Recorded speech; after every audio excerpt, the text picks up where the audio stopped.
जय जिनेन्द्र। जीवमजीवं दवं जिणवरवसुहीण जीर्णनिदिठं देविन्दविन्दवन्दं वन्दे तं संवदा शिरसा। पंच परमेष्ठी भगवान की जय। ग्रंथकार जीव द्रव्य को 9 तरह से समझा रहे हैं। उसमें से 2 विषय पूरे हो चुके हैं पिछली पाठशाला में। जीव 10 प्रकार के प्राण से और शुद्ध चेतना प्राण से जीता है, ये हो गया। दूसरा, जीव उपयोगमयी है। 8 प्रकार का ज्ञानोपयोग, 4 प्रकार का दर्शनोपयोग पिछली पाठशाला में हो गया। अब आज तीसरा विषय होता है अमूर्ति। जीव अमूर्तिक है। जीव अमूर्तिक है, क्यों है, कैसा है, इस बारे में आज इस गाथा में देखते हैं। वर्ण रस पंच गंधा 2 भाषा 8 छया जीवे रोसन्ति अमूर्ति तदो व्यवहारामूर्ति बंधादो।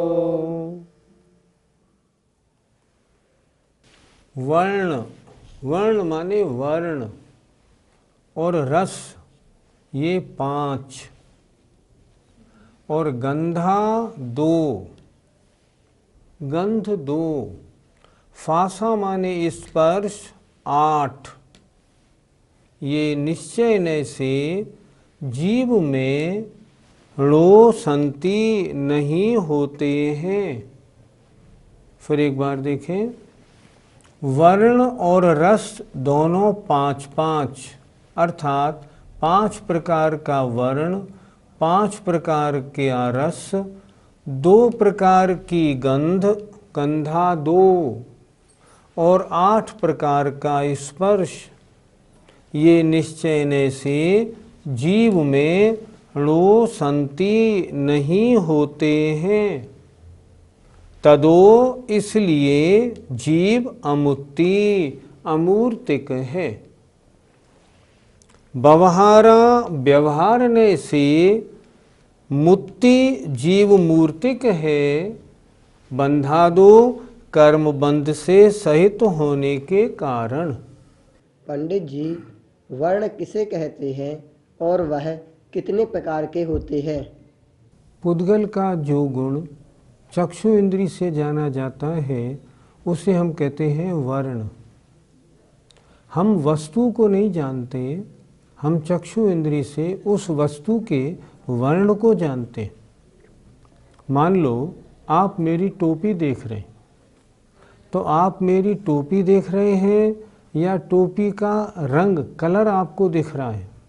कलर दिख रहा है। इसलिए जो वर्ण किसे कहते हैं? जो चक्षु इंद्री से जाना जाए उसे कहते हैं वर्ण। वर्ण के 5 भेद, काला, पीला, नीला, लाल और सफ़ेद, 5 प्रकार का होता है। पंडित जी, रस किसे कहते हैं और उसके कितने भेद हैं? रसना इंद्री के द्वारा जो जाना जाता है उसे रस कहते हैं। हम वस्तु को चखते नहीं, हम वस्तु का जो रस है उसको रसना इंद्री से जानते हैं। वह रस 5 प्रकार का होता है: खट्टा, मीठा, कड़वा, चरपरा और कषायला। गंध किसे कहते हैं और वह कितने प्रकार की होती है? जो गुण घ्राण इंद्री के द्वारा जाना जाता है उसे कहते हैं गंध, और उसके 2 भेद हैं, सुगंध और दुर्गंध। हम इससे अच्छी तरह परिचित हैं। पंडित जी, स्पर्श किसे कहते हैं, वो उनके कितने भेद हैं? जो स्पर्शन इंद्री से जाना जाता है उसे कहते हैं स्पर्श। उसके 8 भेद हैं: हल्का भारी, रूखा चिकना, कड़ा नरम, ठंडा गरम। इसका ज्ञान हमें स्पर्शन इंद्री से होता है। गाथा स्पष्ट है, वर्ण रस पंच, 5 वर्ण 5 रस, गंधा 2 गंध और फासा 8 प्रकार का स्पर्श। इस प्रकार ये पुद्गल के 20 गुण होते हैं। स्पर्श, रस, गंध और वर्ण जीव में क्यों नहीं पाए जाते? पहले हमने जब आपको तत्वार सूत्र पढ़ाया ना, तब एक सूत्र पढ़ाया था, स्पर्श रस गंध वर्णवंतः पुद्गलाः। अर्थात जो स्पर्श रस गंध वर्ण वाले हैं उन्हें पुद्गल कहते हैं।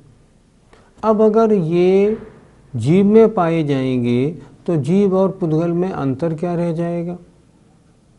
इसलिए स्पर्श रस गंध वर्ण जिसमें पाए जाएं वह पुद्गल है, इसलिए जीव में पाने का सवाल ही नहीं उठता। मूर्तिक और अमूर्तिक में क्या अंतर होता है? पहले हम मूर्तिक अमूर्तिक की परिभाषा समझ लें। मूर्तिक जिसमें रूप रस गंध स्पर्श पाया जाए वह मूर्तिक है, और जिसमें स्पर्श रस गंध वर्ण नहीं पाया जाए वो अमूर्तिक है। अंतर अपने आप स्पष्ट हो गया।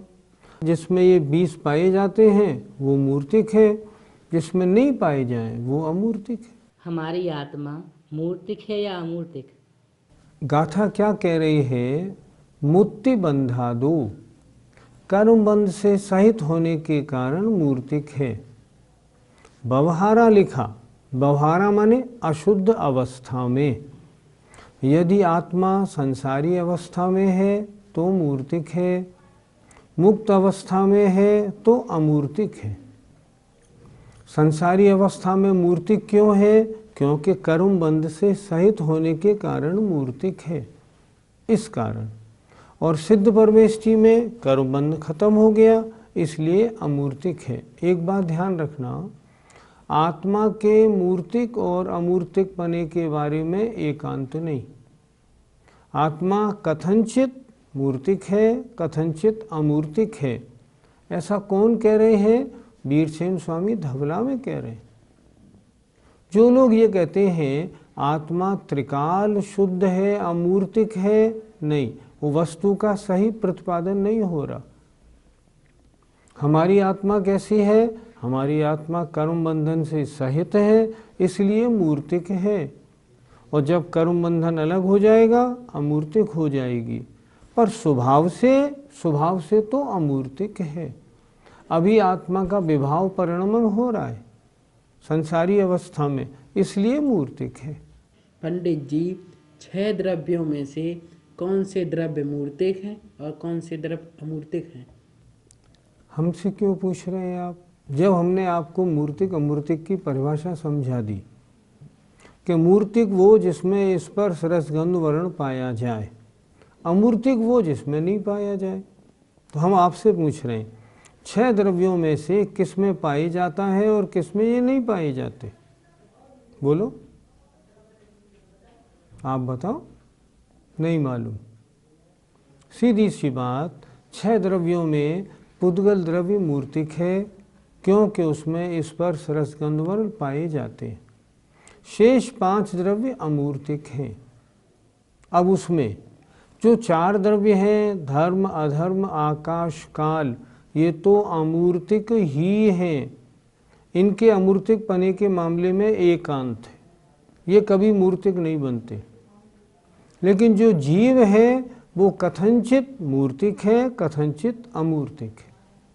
और पुद्गल तो हमेशा मूर्तिक है।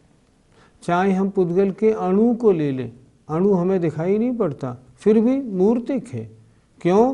क्योंकि उसमें स्पर्श रस गंध वर्ण है, इसलिए मूर्तिक है। आत्मा अमूर्तिक है और कर्म मूर्तिक है, तो अमूर्तिक और मूर्तिक का बंध कैसे हो सकता है? इसको समझें। कैसे हो सकता है? जैसा आपकी आत्मा के साथ मूर्तिक कर्मों का बंध हुआ है। आत्मा अगर अमूर्तिक ही होती आपकी तो कर्मों का बंध नहीं हो सकता था, लेकिन क्योंकि आपकी आत्मा मूर्तिक है इसलिए कर्मों का बंध होता है। मूर्तिक से मूर्तिक का बंध हो सकता है कि नहीं? हो सकता है। आत्मा हमारी मूर्तिक है, इसलिए मूर्तिक कर्मों का बंध हो जाता है।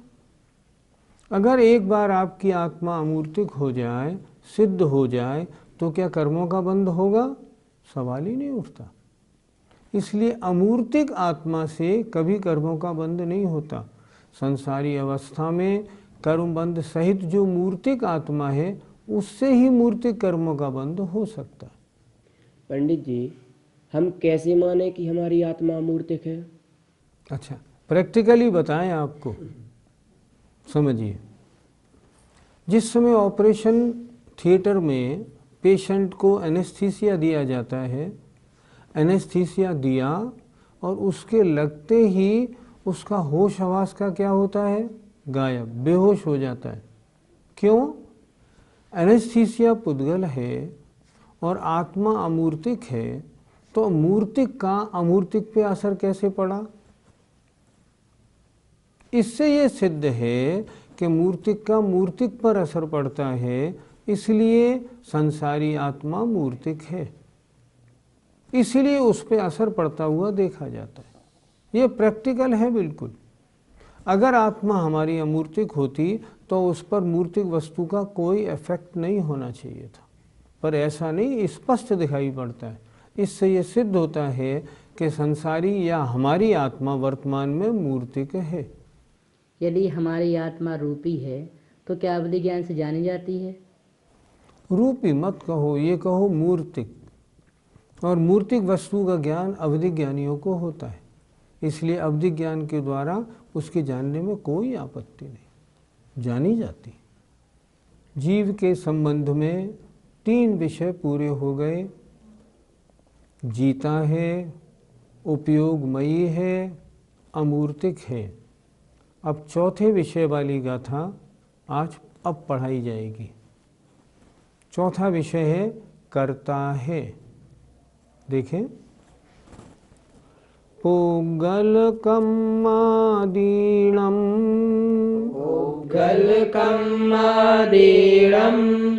कर्ता व्यवहार दो दुणिच्छयदो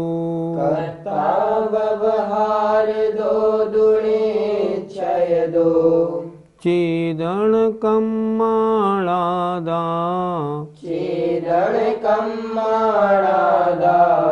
शुद्धनया शुद्ध भावाणम्।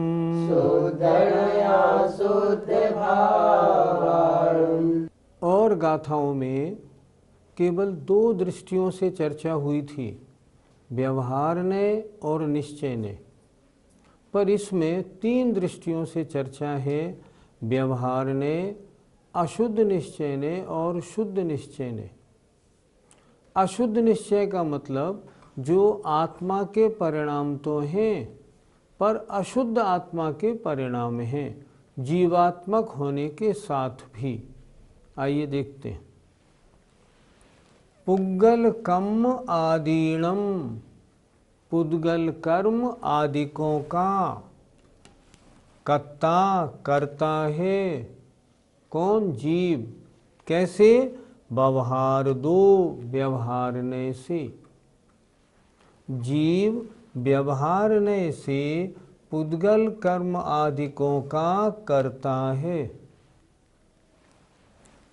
निश्चय दो, अशुद्ध निश्चयने से चेदन कम्माण आदा, आदा माने आदा, चेतन कर्मों का करता है। संधि विच्छेद कर ले, चेदन कम्माण आदा, अर्थात आत्मा चेतन कर्मों का करता है। और शुद्ध नया, शुद्ध निश्चय से शुद्ध भावों का करता है। बिल्कुल सरल गाथा है, कोई शब्द ऐसा नहीं है जिसका अर्थ समझ में नहीं आए। फिर एक बार देखें। आत्मा व्यवहार दो, व्यवहारने से पुद्गल कर्म आदिकों का करता है। पुद्गल कर्म आदिकों का, द्रव्य कर्म का, नो कर्म का, घड़े का, रोटी का, कपड़े का बनाने वाला कौन? आत्मा। कुम्हार ने घड़ा बनाया, घड़ा किसने बनाया? घड़े का कर्ता कौन? कुम्हार। स्पष्ट व्यवहारने से। तो कह रहे हैं व्यवहारने से जीव पुद्गल कर्म आदिकों का करता है। निश्चय दो अशुद्ध निश्चयने से चेतन कम्माण आदा आत्मा चेतन कर्मों का अर्थात राग द्वेष आदि परिणामों का करता है। राग द्वेष आदि परिणाम कौन किसने किए? जीव ने किए। क्या ये जीव के अपने परिणाम हैं? हाँ, अपने ही तो परिणाम हैं, पर अशुद्ध परिणाम हैं। इसलिए अशुद्ध निश्चय से चेतन कर्मों का करता है आत्मा। और शुद्ध नया, अगर आत्मा अपनी शुद्ध अवस्था में हो तो शुद्ध भावाणम कत्ता, शुद्ध भावों का करता है, अर्थात अनंत ज्ञान, अनंत दर्शन, अनंत सुख आदि भावों का करता है। सिद्ध भगवान की आत्मा शुद्ध नय का विषय है, इसलिए वो शुद्ध भावों का कर्ता होती है। एक बार फिर देख लें, व्यवहारने से आत्मा पुद्गल कर्म आदिकों का करता है। अशुद्ध निश्चय से चेतन कर्म अर्थात राग द्वेष आदि परिणामों का करता है। और शुद्ध नया शुद्ध नय से शुद्ध भावों का करता है। कर्म क्या वस्तु है? पुद्गल की एक स्कंद पर्याय है कार्मण वर्गणा। वो कार्मण वर्गणा ही तो कर्मरूप परिणमन करती है। अच्छा, कार्मण वर्गणा को कर्म किसने बनाया? आत्मा ने। आत्मा में राग द्वेष परिणाम हुए तो कार्मण वर्गणा का कर्मरूप परिणमन हुआ। तो कर्म का कर्ता कौन हुआ? आत्मा। यदि आत्मा राग द्वेष न करे तो क्या कार्मण वर्गणा कर्मरूप परिणमन करेगी? नहीं करेगी। तो पुद्गल कर्मों का कर्ता कौन? आत्मा। घड़ा, अगर घड़ा बनाया, अच्छा घड़े बनाने का विचार किसने किया? आत्मा ने। जब आत्मा ने किया तभी तो ये हाथ वगैरह चले, नहीं तो कैसे चलते? तो घड़े का बनाने वाला कौन? आत्मा। इसलिए पुद्गल कर्म आदिकों का कर्ता आत्मा है। यदि आत्मा राग द्वेष आदि परिणाम ना करे तो कभी भी कार्मण वर्गणा कर्मरूप परिणमन ना हो। सिद्ध भगवान जहाँ विराजमान हैं, क्या वहाँ कार्मण वर्गणाएं नहीं हैं? वहाँ भी कार्मण वर्गणाएं भरी पड़ी हैं। और तो और जो सिद्ध परमेष्ठी हैं उनके आत्म प्रदेशों में भी कर्म कार्मण वर्गणाएं भरी पड़ी हैं, लेकिन वो आत्मा से चिपकती नहीं, आत्मा से उनका संबंध नहीं, उनका कर्मरूप परिणमन नहीं होता। क्यों नहीं होता? क्योंकि सिद्ध परमेष्ठी की आत्मा में राग द्वेष का अभाव है, इसलिए कार्मण वर्गणाओं का कर्मरूप परिणमन नहीं होता, इसलिए वो उनके कर्ता नहीं। इसलिए उन्होंने क्या कहा? शुद्ध नय से जब आत्मा शुद्ध अवस्था को प्राप्त हो जाती है तो शुद्ध भावों का करता है, पुद्गल कर्म आदि किसी का करता नहीं। जीव राग द्वेष क्यों करता है? राग द्वेष करने में दो चीजें कारण हैं। एक तो पहले किए गए बांधे गए कर्मों का उदय। जब कर्म का उदय आता है तब उसके अनुसार आत्मा का परिणमन होता है और आत्मा राग द्वेष करती है। लेकिन ये नियम नहीं। अगर आत्मा का पुरुषार्थ प्रबल हो तो कर्म का उदय आने के बाद भी आत्मा में राग द्वेष रूप परिणमन नहीं हो। इसलिए क्यों करता है आत्मा राग द्वेष रूप परिणमन? कर्म का उदय और अपने पुरुषार्थ की कमी होने के कारण आत्मा राग द्वेष रूप परिणमन करता है। अगर पुरुषार्थ की प्रबलता हो तो राग द्वेष रूप परिणमन नहीं होगा। क्या सिद्ध भगवान भी करता है? इसमें नीचे क्या लिखा गाथा में? शुद्ध नया शुद्ध भावाणम। जो आत्मा शुद्ध है वह शुद्ध नय का विषय होती है। शुद्ध ने की आत्मा, शुद्ध ने शुद्ध आत्मा को बोलता विषय करता है, अशुद्ध ने अशुद्ध आत्मा को विषय करता है। गाथा में क्या लिखा? शुद्ध नया शुद्ध भावाणम। शुद्ध नय से शुद्ध भावों का करता है कि नहीं? वास्तव में करता है। तो किनका करने वाले? अनंत दर्शन, अनंत ज्ञान, अनंत सुख, अनंत वीर आदि के परम सुख के भोगने वाले हैं। लेकिन एक नय और होता है, परम शुद्ध निश्चय नय। परम शुद्ध निश्चय नय में ये कोई चर्चा करने की, भोगने की नहीं होती। परम शुद्ध निश्चय नय से आत्मा कैसा है? वह तो जो है सो है, कहने में नहीं आता। कहने का विषय फिर नए का विषय बनता है। इसलिए सिद्ध परमेष्ठी की आत्मा भी अनंत ज्ञान, दर्शन, सुख आदि को भोगने वाली, करने वाली है। इस गाथा से हमें क्या शिक्षा लेनी चाहिए? शिक्षा ये लें कि पुद्गल कर्म आदिकों का कर्ता न बने। क्या मतलब? जिन जिन कार्यों के करने से जिन जिन कर्मों का आश्रव और बंध होता है, मैं उन कार्यों को करके उन कर्मों का कर्ता क्यों बनूं? मैं बजाय अपने अंतर में दृष्टि देने के बाहर दृष्टि क्यों दूं? अगर मैं अंतर्दृष्टि वाला बन जाऊं तो ये कर्म मेरी आत्मा के साथ क्यों चिपकेंगे? ये कार्बन वर्गणाएं कर्मरूप होंगी कैसे? इसलिए मुझे क्या करना? मुझे बहिरंग से दृष्टि हटा के अपने अंतरंग की ओर लानी चाहिए। सबसे पहले तो क्या करना चाहिए? मोहनी कर्म आदि का कर्तापना अगर नहीं बनना है मान लो, तो पहले तो सम्यक दृष्टि बनना चाहिए। सम्यक दृष्टि बनने के बाद व्रतों को धारण करना चाहिए। व्रतों के धारण करने के बाद यदि मैं मुनि बन जाता हूँ और मैं अपने आत्मचिंतन में लगकर शुद्धोपयोगी बन जाता हूँ, तो पुद्गल कर्म आदिकों के कर्ता बनने का प्रश्न ही नहीं उठेगा। वास्तव में इन कर्मों का कर्ता कौन हूँ? मैं अपने अज्ञान से मैं ही तो करता हूँ।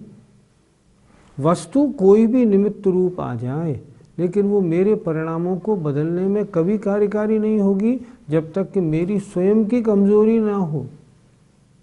इसलिए मैं अपने में कमजोरी क्यों लाऊं? मैं क्या करूं? अच्छे से अच्छे निमित्त मिलाऊं और मेरी कोशिश ये रहे कि मैं इन अशुभ भावों का, राग द्वेष आदि परिणामों का कर्ता ना बनूं। मैं अपनी दृष्टि हमेशा आत्मा के शुद्ध चैतन्य भाव जो है ना, उसमें लगाऊं। उन्हीं शास्त्रों का और स्वाध्याय करूं जिन शास्त्रों में शुद्ध आत्मा की चैतन्य दशा का वर्णन है। उनमें अगर मैं करूंगा तो चैतन्य दशा की ओर मेरा और ध्यान जाएगा और इन अशुभ भावों का कर्ता मैं नहीं बनूंगा। इस गाथा में 3 नय क्यों लिए? अन्य गाथाएं में तो 2 ही नय लिए गए। जहाँ जैसा विषय होता है वहाँ उन्हीं नयों का परिचय दिया जाता है, उन्हीं नयों की अपेक्षा चर्चा की जाती है। और गाथाओं में 3 नयों का कोई प्रसंग आया ही नहीं। जब प्रसंग नहीं आया तो वहाँ तो 2 ही नयों का प्रसंग आया, व्यवहार नय और निश्चय नय का, तो वहाँ 2 नय दिए। यहाँ 3 नयों का प्रसंग था, इसलिए यहाँ 3 नय दे दिए, और कोई विशेष बात तो नहीं। आइए गाथा के अर्थ पर एक बार दृष्टि और डालते हैं। देखें, पुग्गल कम्मादीणम कत्ता व्यवहार दो। व्यवहारने से आत्मा पुद्गल कर्म आदिकों का करता है। आदिकों का मतलब पुद्गल कर्म, द्रव्य कर्म, नो कर्म। दूसरी बात, घटपट आदि घर गृहस्थी के कार्य आदि का करता है। इनका करने वाला मैं हूँ कि नहीं है? जैसे मान लो किसी ने कोई कार्य किया, उसका करने वाला मैं नहीं हूँ, नहीं है, लेकिन व्यवहारने से अशुद्ध आत्मा की दशा में उसका कर्तापना है। आगे लिखा इन्होंने, निश्चय से छेदन कम्माण। निश्चय से आत्मा के जो राग द्वेष आदि परिणाम है उनका करने वाला है। क्यों करने वाला है? कि वे आत्मा के निजी परिणाम हैं, आत्मा से भिन्न वस्तु नहीं। आत्मा से भिन्न वस्तु का करने वाला अलग बात, लेकिन यहाँ जो राग द्वेष आदि परिणाम है ये आत्मा ने अपने परिणामों को स्वयं किया है, वो ही उनका करने वाला है। लेकिन वो आत्मा के स्वभाव क्यों नहीं? क्योंकि कर्म के उदय में आने के कारण उसने किए हैं, इसलिए वे स्वभाव नहीं विभाव हैं। पर करने वाला कौन? करने वाला तो आत्मा है। और जब आत्मा शुद्ध अवस्था में हो जाता है तब क्या है? शुद्धनया शुद्ध भावाणम, तब तो शुद्ध भावों का कर्ता होता है। अनंत दर्शन ज्ञान आदि का करने वाला है। इस तरह आत्मा करता है, किस नए की अपेक्षा किन किन का करता है, ये बात ग्रंथकार ने बहुत अच्छी तरह इस गाथा में समझाई है। हमें ये करना चाहिए, हमें इन बातों को समझ के जो अशुभ कार्य हैं, जो अशुभ परिणमन है, उनसे बचना चाहिए, शुभ में लगना चाहिए और शुद्ध परिणमन में जाने की भावना बनानी चाहिए। समय आपका हो गया, आइए। जय जिनेंद्र।